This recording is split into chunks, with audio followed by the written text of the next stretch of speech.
जी तो आज फाइनली हमने कांटा लगाकर मल्ली मछली का शिकार किया है। ये आपके सामने बहुत ही प्यारी और खूबसूरत सी मछली पकड़ी है यूनुस भाई ने।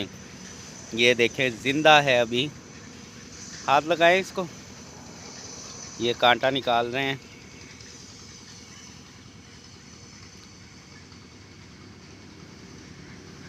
कितनी बड़ी है?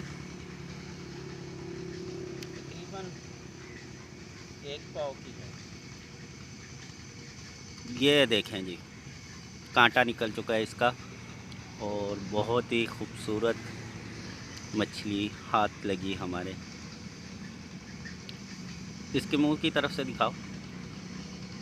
ये देखो,